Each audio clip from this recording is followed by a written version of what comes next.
আসসালামু আলাইকুম, স্বাগত জানাচ্ছি আরটিভির সকালের সংবাদে। আপনাদের সাথে আছি ফারজানা তানি। বিশ্বের বিভিন্ন প্রান্ত থেকে আসা আল্লাহর মেহমানরা হাজির হয়েছেন আরাফাতের ময়দানে। লাব্বাইক আল্লাহুম্মা লাব্বাইক ধ্বনিতে মুখর পবিত্র আরাফাতের ময়দান। সেলাইবিহীন সাদা কাপড় পরে সকাল থেকে সূর্যাস্ত পর্যন্ত এখানে অবস্থান করবেন হাজিরা। এবার হজের খুতবা পাঠ করবেন শায়খ ইউসুফ বিন মোহাম্মদ বিন সাইদ। উপস্থিত প্রায় 25 লাখ হাজির নিরাপত্তা নিশ্চিত করতে সব ধরনের ব্যবস্থা গ্রহণ করেছে সৌদি সরকার। বিস্তারিত শাহাদাত শাওনের রিপোর্টে।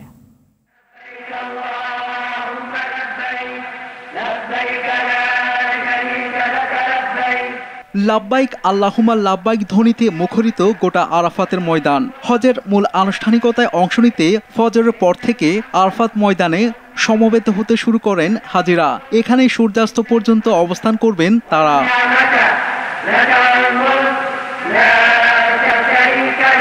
আরাফায় উপস্থিত হাজিরা জোহর ও আসর নামাজ আদায় করে মুজদালিফায় ফিরবেন। সেখানে মাগরিব ও এশার নামাজ আদায় করে খোলা আকাশের নিচে অবস্থান করবেন।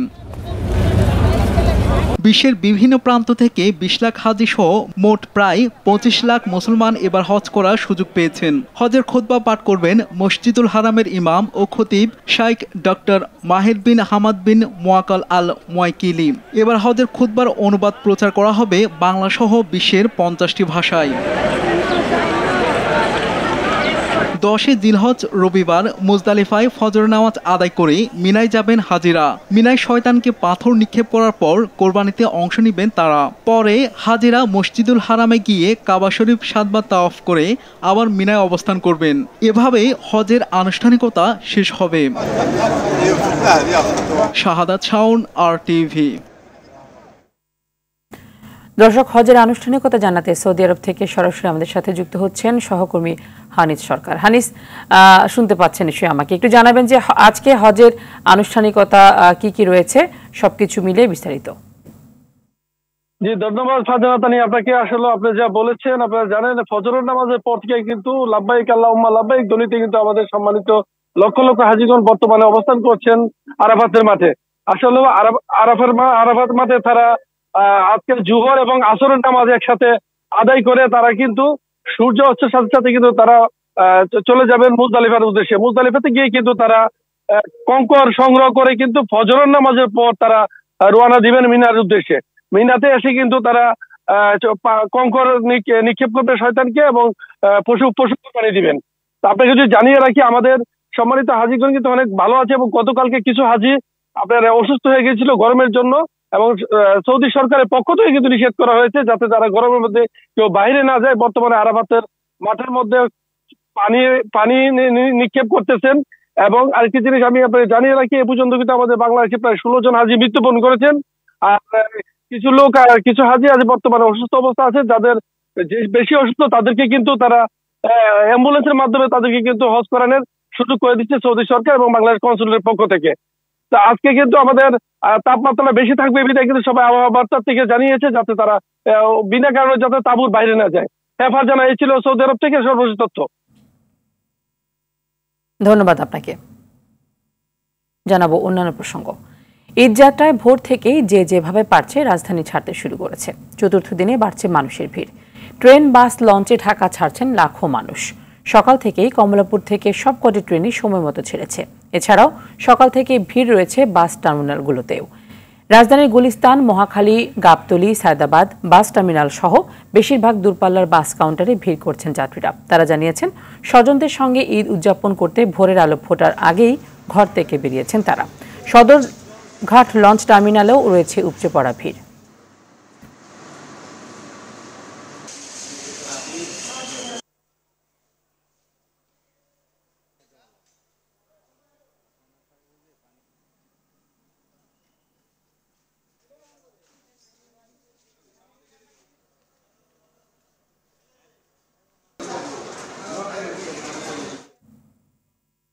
দর্শক, ঈদযাত্রার খবর জানাতে রাজধানীর কমলাপুর রেলওয়ে স্টেশন থেকে আমাদের সাথে যুক্ত হচ্ছেন সহকর্মী আশিকুল আলম এবং টঙ্গী থেকে আমাদের সাথে যুক্ত হবেন তরিকুল ইসলাম তারেক। আশিকুল, শুরুতে আপনার কাছে জানতে চাইবো যে ট্রেনে যাত্রীদের চাপ কেমন দেখছেন এবং সকাল থেকে যেই ট্রেনগুলো ছেড়ে গেছে সেগুলো সবকটি যথাসময়ে ছেড়ে গেছে কিনা?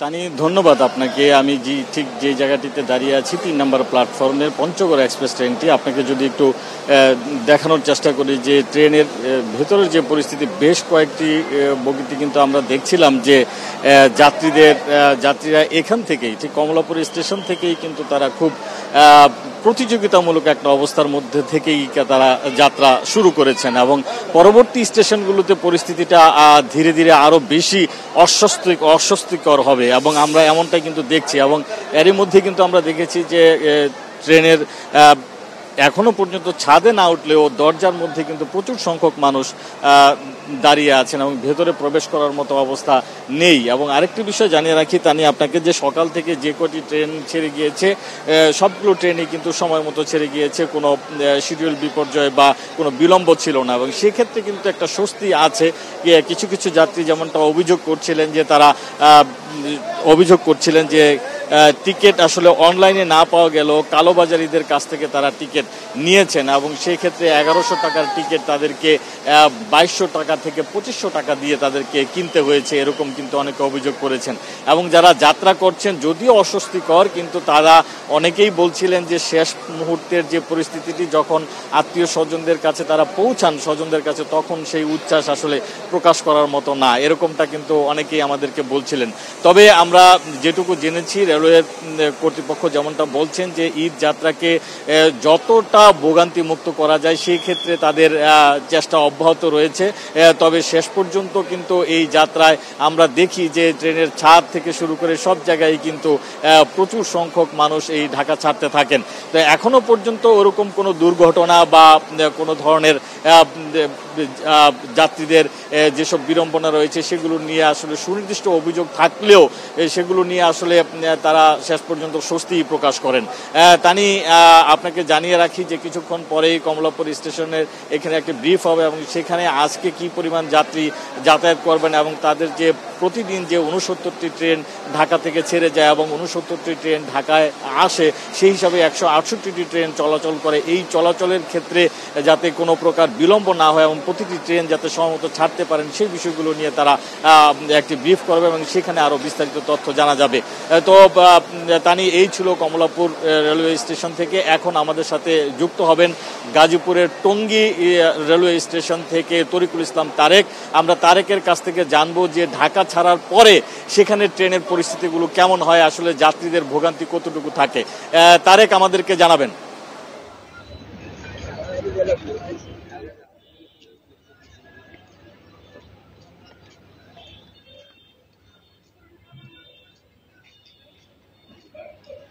ধন্যবাদ আশিকুল। আপনি জানেন যে গাজীপুর কিন্তু একটি শিল্প দূষিত এলাকা। এখানে কিন্তু দেশের বিভিন্ন প্রান্তের মানুষ জীবিকা নির্বাহের কারণে কিন্তু এই গাজীপুরে এসে বসবাস করে। তার মধ্যে কিন্তু টঙ্গী সবচেয়ে বেশি জনবহুল এলাকা। এখানে কিন্তু গার্মেন্টস প্রতিষ্ঠান সহ বিভিন্ন শিল্প প্রতিষ্ঠান রয়েছে এবং এখানে কিন্তু অনেক মানুষ বসবাস করে দেশের বিভিন্ন প্রান্ত থেকে এখানে এসে। এবং ঈদ ঘনিয়ে এলে আমরা দেখতে পাই প্রতি বছরই কিন্তু ঈদের সময় কিন্তু মানুষ তাদের গ্রামে যাওয়ার জন্য যে একটি চাপ লক্ষ্য করা যায় সেটি কিন্তু টঙ্গীতে খুব বেশি লক্ষ্য করি আমরা। তো তবে বিগত বছরগুলোর তুলনায় কিন্তু এই বছর আমরা দেখতে পাচ্ছি যে যাত্রীদের চাপ অনেকটাই কম। আমি সকাল থেকে ঢাকা ময়মনসিংহ মহাসড়কেও প্রদক্ষিণ করেছি এবং এখন এই মুহূর্তে আমি রয়েছি টঙ্গী রেলওয়ে জংশনে। এখানে কিন্তু প্রতি বছর আমরা যে বিষয়টি দেখতে পাই যে এখানে কিন্তু যেই যাত্রীদের চাপ থাকে সেই চাপটি কিন্তু এই বছর কিন্তু নেই। আমি যদি একটু দেখাই যে এই স্টেশনটি কিন্তু একেবারে ফাঁকাই বলা চলে।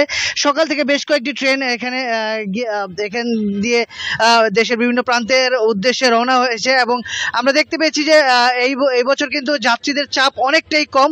এবং এখন পর্যন্ত কিন্তু আমরা স্টেশন মাস্টারের সাথে যে কথা বলেছি তিনি কিন্তু আমাদের জানিয়েছেন যে গত বছর গুলোর তুলনায় কিন্তু এবছর তারা যাত্রীদের চাপ অনেকটাই কম দেখতে পাচ্ছে এবং যে ভোগান্তি তারা প্রতি বছর পোহাতে হয়, যাত্রীরাও যে ভোগান্তি পোহায় সেটি কিন্তু এবছর তুলনামূলক নেই বললেই চলে। তো সব মিলিয়ে বলা চলে যে যাত্রীরা কিন্তু এখনো পর্যন্ত এই ঈদকে কেন্দ্র করে তারা এখনো যাচ্ছে না, গ্রামে পর্যাপ্ত চাপ নেই। এবং আমরা কিছু যাত্রীদের সাথে কথা বলেছি। যেহেতু এটি একটি শিল্প দূষিত এলাকা, এখানে কিন্তু শ্রমিক অনেক রয়েছে। তারা জানিয়েছে যে আজ বেলা 2টার পরে অনেক শিল্প প্রতিষ্ঠান বন্ধ হওয়ার কথা রয়েছে, সেগুলো বন্ধ হলে হয়তো বা কিছুটা যাত্রী চাপ থাকতে পারে। তো এই ছিল আমার কাছে টঙ্গী থেকে সর্বশেষ তথ্য। আশিক এবং তারেক, আপনাদের দুজনকে ধন্যবাদ। অন্যদিকে দেশের বিভিন্ন সড়ক মহাসড়কে যাত্রী ও যানবাহনের চাপ রয়েছে। গাজীপুরে কালিয়াকৈর ঢাকা টাঙ্গাইল মহাসড়কে চন্দ্রা এলাকায় ঘরমুখো মানুষের ঢল নেমেছে। চন্দ্রা থেকে চৌরাস্তা, নবীনগর, মির্জাপুর পর্যন্ত থেমে থেমে চলছে গণপরিবহন। বিভিন্ন স্থানে অতিরিক্ত ভাড়া নেওয়ার অভিযোগ করেন যাত্রীরা। ঢাকা টাঙ্গাইল বঙ্গবন্ধু সেতু মহাসড়কেও গাড়ির চাপ বেড়েছে। কালিহাতী উপজেলার চর বাবলা থেকে বঙ্গবন্ধু সেতু পর্যন্ত 11 কিলোমিটার জুড়ে দীর্ঘ যানজটের সৃষ্টি হয়েছে। এতে চরম ভোগান্তি পোহাতে হচ্ছে যাত্রী এবং চালকদের। যানবাহনের চাপ রয়েছে সিরাজগঞ্জের বঙ্গবন্ধু সেতু পশ্চিম সংযোগ মহাসড়কেও। গণপরিবহনের পাশাপাশি ট্রাক, পিকআপ, ভ্যান ও মোটরসাইকেলে করেও বাড়ি ফিরছে মানুষ। যানবাহনের চাপ রয়েছে পদ্মা সেতু এলাকাতেও।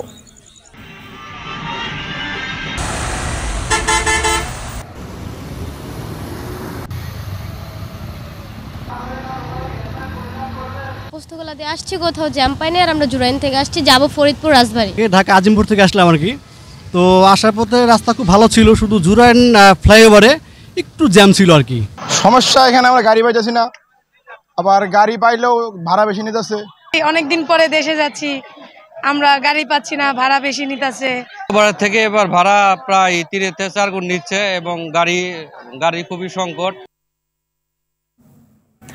এবারে ঢাকা টাঙ্গাইল মহাসড়কের পরিস্থিতি জানতে আমরা সরাসরি চলে যাচ্ছি গাজীপুরের চন্দ্রা মোড়ে। সেখানে রয়েছেন আমাদের সহকর্মী কামাল হোসেন বিপ্লব। বিপ্লব, মহাসড়কে যানজট স্বাভাবিক রাখার ক্ষেত্রে প্রশাসন কোনো ধরনের উদ্যোগ নিয়েছে কিনা এবং বাড়তি ভাড়ার যে অভিযোগ করেছেন যাত্রীরা, এই অভিযোগের কতটা সত্যতা পেয়েছেন? জি, তা নিয়ে আমি একটু বলি যে আসলে চন্দ্রা ত্রিমুর উত্তরবঙ্গের 23টি জেলার মানুষ কিন্তু তাদের যেতে হয়, যার ফলে প্রতি বছর ঈদ আসলেই এই চন্দ্রা ত্রিমুরে তাদের ভোগান্তি পোহাতে হয়। তবে আমি বলে রাখি, কালিয়াকুর একটি শিল্প অধ্যুষিত এলাকা, এখানে কিন্তু প্রায় শিল্প কলকারখানা ছুটি হয়েছে, যার ফলে সকালে থেকে কিন্তু মানুষের ঢল নেমেছে। অন্যান্য দিনের চেয়ে আজকে কিন্তু সকালেই মানুষের ঢল বেশি দেখা যাচ্ছে। তবে ভাড়া নেওয়ার অভিযোগে আমি জানতে পেরেছি এবং যাত্রীরা যেমনটি বলেছেন যে গতবারের যে ভাড়া ছিল তার চেয়ে 2 গুণ বা 3 গুণ ভাড়া তাদের বেশি গুনতে হচ্ছে। এই বিষয়ে প্রশাসনকে জানালেও কিন্তু তারা কোনো ব্যবস্থা নিচ্ছেন না বলে যাত্রীদের অভিযোগ। তবে আরেকটা বিষয় আপনাকে বলি, এই চন্দ্রা ত্রিমুর এলাকায় 2 পাশেই কিন্তু কাউন্টার রয়েছে, যার কাউন্টারের ফলে কিন্তু এই গাড়ির জটলা বেশি রয়েছে। তবে চন্দ্রা থেকে চৌরাস্তা এবং চন্দ্রা থেকে নবীনগর, চন্দ্রা থেকে মির্জাপুর পর্যন্ত থেমে থেমে কিন্তু চলছে গণপরিবহন। জি তানি, এই ছিল চন্দ্রা এলাকার সর্বশেষ খবর। ধন্যবাদ আপনাকে। ওদিকে রাতে দেদারসে বেচা কেনা হলেও রাজধানীর হাটগুলোতে প্রচুর গরু ছাগল রয়ে গেছে। ক্রেতারা দেখে শুনে দরদাম করে কিনছেন তাদের পছন্দের কোরবানির পশু। অনেকেই দাম নিয়ে অভিযোগ করলেও বিক্রেতারা বলছেন গরুর খাবার সহ আনুষঙ্গিক খরচ বেড়ে যাওয়ায় তারা ন্যায্য দামই চাইছেন। অনেকেই নির্ধারিত বাজেটের মধ্যে গরু কিনতে পেরে খুশি। ঈদের একদিন বাকি থাকলেও রাজধানীর হাটগুলোতে প্রচুর গরু থাকার পরেও দেশের বিভিন্ন জেলা থেকে রাজধানীতে এখনও ট্রাকে ট্রাকে কোরবানির পশু আসছে। তবে দাম বেশি চাওয়ায় আশানুরূপ বেচাকেনা নেই।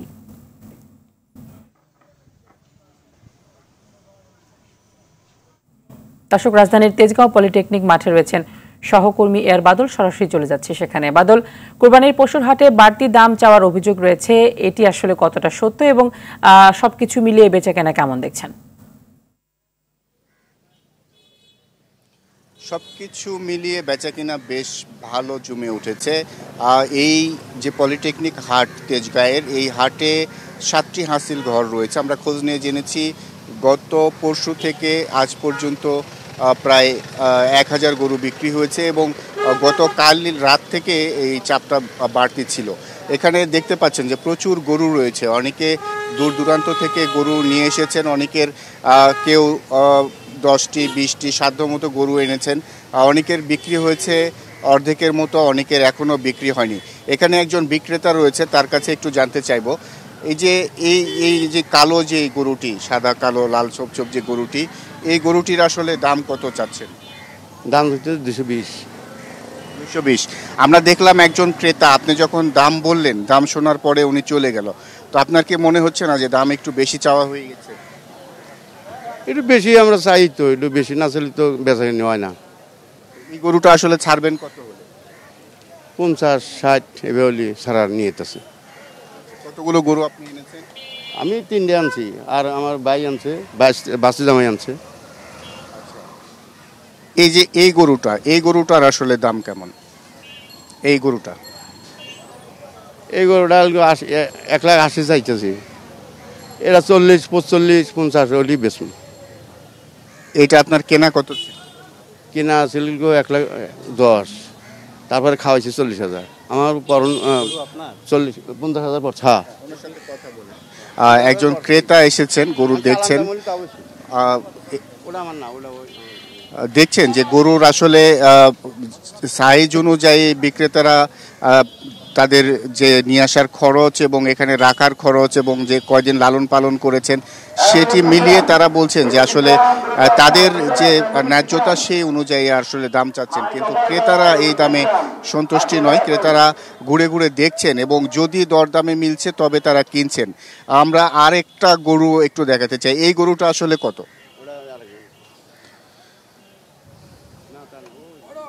আচ্ছা, এই গরুর আসলে লোক পাওয়া যাচ্ছে না, কিন্তু এটি 2,40,000 টাকা দাম একটু আগে আমরা জেনেছি, যে কারণে দেখছেন যে গরুটির সাইজ এবং যেটা আসলে 2.5 লাখের কাছাকাছি এই গরু হলেও এই সাইজের গরু আসলে আমরা কিছুক্ষণ আগে দেখেছি 1,90,000 টাকায় একজন ক্রেতা কিনেছেন। তো সুতরাং যদি দরদাম মিলছে সেই ক্ষেত্রে আসলে এখানে গরু কিনছেন। আমরা জেনেছি যে এর মধ্যেই রাজধানীর সবগুলো হাটে এখনো প্রচুর গরু রয়েছে এবং এখনো যেহেতু ঈদের 2 দিন বাকি রয়েছে এবং এখনো রাজধানীতে গরু আসছে, তো দাম হয়তো স্বাভাবিক থাকবে এবং ক্রেতারা যেরকম প্রত্যাশা করছেন সেরকম হয়তো তারা পাবেন। এখন পর্যন্ত এই ছিল তেজগাঁ গরুর হাট থেকে সর্বশেষ খবর। তানি, ধন্যবাদ আপনাকে। ঈদুল আজহাকে কেন্দ্র করে শেষ মুহূর্তে জমে উঠেছে কোরবানির পশুর হাট। দেশের বিভিন্ন স্থানের হাটে কোরবানির পশু বাড়লেও দেখা নেই ক্রেতার। এদিকে টাঙ্গাইলের গোবিন্দাসী পশুর হাটে একদিনে প্রায় 50 কোটি টাকার পশু বিক্রি হয়েছে, তবে কাঙ্ক্ষিত দাম না পাওয়ার অভিযোগ বিক্রেতাদের। প্রতিনিধিদের তথ্য ছবিতে ইমরুল কায়েসের রিপোর্টে বিস্তারিত। নানা জাতের পশুতে ভরপুর টাঙ্গাইলের ভুয়াপুর উপজেলার গোবিন্দাসী পশুর হাট। ঈদকে ঘিরে পুরোদস্তুর জমে উঠেছে এই হাট। কোরবানির পশু কিনতে ঢাকা সহ দেশের বিভিন্ন স্থান থেকে ক্রেতারা ছুটে আসে। গোবিন্দাসীর এই হাটে দাম নিয়ে ক্রেতারা খুশি হলেও খুশি নন বিক্রেতারা। তুলনামূলক কম দামে পছন্দের পশু কিনে খুশি ক্রেতারা। বৃহস্পতিবার হাটটিতে প্রায় 40,000 পশু ওঠে, বিক্রি কিনে হয় প্রায় 50 কোটি টাকায়। বাজার মোটামুটি ভালোই, সস্তায় যেতে বাজার ভালোই। এখানে গরুর বাজার মোটামুটি আজকে সহনশীল আছে। আমরা গরু 7টা কিনছি, ইনশাল্লাহ আরো 2টা কিনবো। গরুর দাম বাড়ির যে দাম করছে তার চাইতে অনেক কম। 10,000 প্রতি গরুতে 10,000, 4-5,000, 1,500 টাকা কমে বেচলাম। খুবই ভালো দাম, এখানে অনেক গরু পাওয়া যায়। আমাদের গাজীপুরের তুলনায় এখানকার দাম কম। ঈদকে ঘিরে ব্রাহ্মণবাড়িয়ার আখাউড়ায় জমে উঠেছে পশুর হাট। উপজেলার পৌর শহরের শহীদ স্মৃতি সরকারি ডিগ্রি কলেজ মাঠে দেশি, শাহিওয়াল, ফিজিয়ান সহ বিভিন্ন জাতের গরু, মহিষের বেচাকেনা চলে। তবে এ হাটে ভারতীয় কোনো পশুর দেখা মেলেনি। মৌলভীবাজার জেলার ট্যাংরাবাজার, বাবনা বাজার, সিন্দুরখান, সাগরদিঘির পাড়, কমলগঞ্জ, জুরি, বড়লেখা ও জেলা স্টেডিয়াম সহ স্থায়ী অস্থায়ী হাটে প্রচুর পরিমাণ পশুর সরবরাহ হয়েছে। হাটে ক্রেতা সমাগম কম হলেও ঈদের আগে পুরোদমে জমে উঠবে বলে আশা বিক্রেতাদের। গরু যথেষ্ট আছে, কিনা শুক্রবারটাই লাগবে ইনশাল্লাহ। ইসলাম ফন্ডটা আরো বাড়িতে হয়েছে আরো 30টা, বুঝছেন? একটা গরু বেচা কিনা করতাম আর মোটামুটি একটা বাইলে আছে। আজকে বাজারও প্রচুর গরুও উঠছে, আশা করি সুবিধা লইলেইতাম পারি। রাঙামাটি শহরের পৌর ট্রাক টার্মিনালে কোরবানির পশুর হাট স্থাপন করেছে পৌরসভা। জেলার বড়কল, লংগদু, বিলাইছড়ি, জোড়াছড়ি, ননিয়ারচর উপজেলা সহ বিভিন্ন এলাকা থেকে কাপ্তাই হ্রদে নৌপথে পাহাড়ি গরু নেওয়া হচ্ছে পশুর হাটে। পাহাড়ের এসব গরু স্বাভাবিকভাবেই মোটা তাজা ও সুস্থ হওয়ায় সহজেই ক্রেতাদের মন কাড়ছে। ইমরুল কায়েস, RTV। আন্তর্জাতিক প্রসঙ্গ। ভারতের সিকিম রাজ্যে অতিবৃষ্টির ফলে ভূমিধসে 10 বাংলাদেশি সহ 1,000-এরও বেশি পর্যটক আটকা পড়েছেন।